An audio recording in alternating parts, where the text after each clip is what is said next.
헌법재판소는 오늘 오후 윤석열 대통령 탄핵 심판 9차 변론기를 열고 이제까지 양측이 정리한 입장을 확인합니다. 다만 오늘 변론에는 윤 대통령이 직접 출석하지 않을 가능성도 제기되고 있습니다. 자세한 내용 취재기자 연결해서 알아보겠습니다. 송재인 기자. 네, 헌법재판소입니다. 네. 윤 대통령 한 달 가까이 직접 탄핵 심판 변론에 출석을 해왔는데 오늘은 상황이 다를 수 있다고요? 네, 윤 대통령 측 대리인단은 오늘 오후 열리는 9차 변론기일에 대통령이 직접 출석할지 아직 결정하지 않았다고 밝혔습니다. 현재 일정이 확정되지 않지 않았느냐며 출석이 문제가 아니라 진행 내용과 준비가 중요하다고 YTN에 그 배경을 설명했습니다.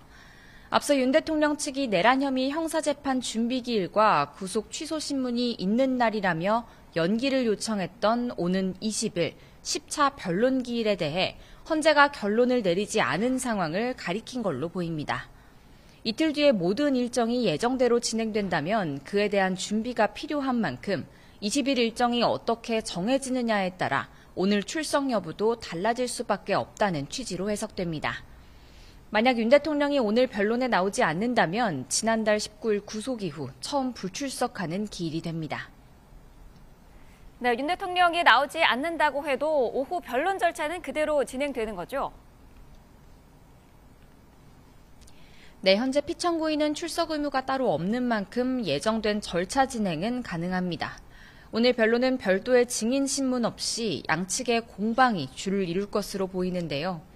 이제까지 채택됐지만 변론에서 다루지 못했던 영상, 또 서면 증거들을 양측이 설명하고 탄핵 소추 사유와 관련해 주장을 정리할 예정입니다. 양측에 주어진 시간은 각각 2시간으로 국회 측은 윤 대통령이 계엄으로 중대한 헌법과 법률 위반을 저질렀다고 역설할 것으로 보입니다.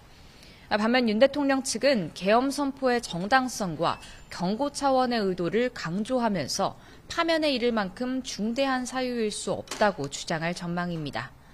오늘 변론에서는 앞서 말씀드린 오는 20일 10차 변론기일 변경 여부도 고지될 수 있습니다.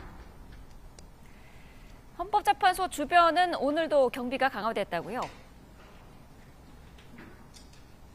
네, 맞습니다. 아직 이른 시간인데다 오늘 변론은 오후로 잡힌 만큼 아직 지지자들이 몰리진 않았는데요.